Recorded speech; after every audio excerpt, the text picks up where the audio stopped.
Jadi tidak ada jaminan bagi petahana incumbent dalam hal ini untuk menang, karena hasil dari temuan kami, survei yang kami temukan, bahwa tingkat kepuasan publik terhadap kinerja pemerintahan incumbent petahana itu rata-rata pada umumnya di bawah 60%.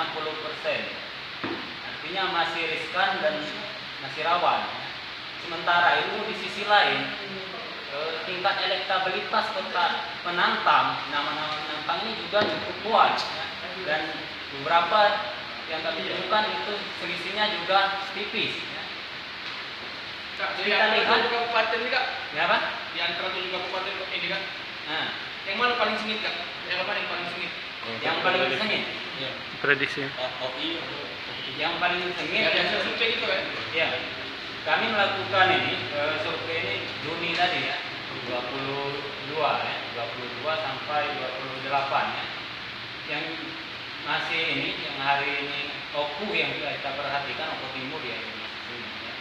Jadi kembali ke ini tadi, kita belajar berkaca pada pilkada serentak 2015 ya, 2015, 2017, 2018. Di mana 2015 itu petahana sumbang 30% ya, incumbent yang maju kembali itu sumbang 30%.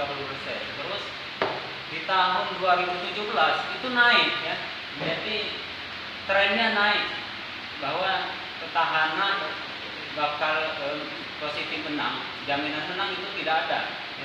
Buktinya trennya naik 2017 menjadi 40%.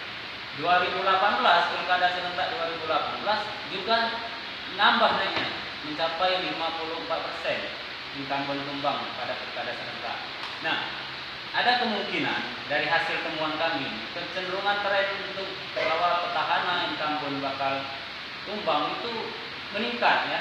Kalau 2018 tadi 54%, ke depan bisa jadi 60 sampai 65%. Artinya di sini kita sebagai incumbent tidak boleh jumawa, karena incumbent ini rata-rata sudah over ya, sudah merasa terlalu percaya diri, dan rata-rata faktor yang menentukan kenapa tingkat elektabilitas incumbent itu rendah karena kurang menepati janji kampanye, tidak terselesaikan janji kampanye pada waktunya.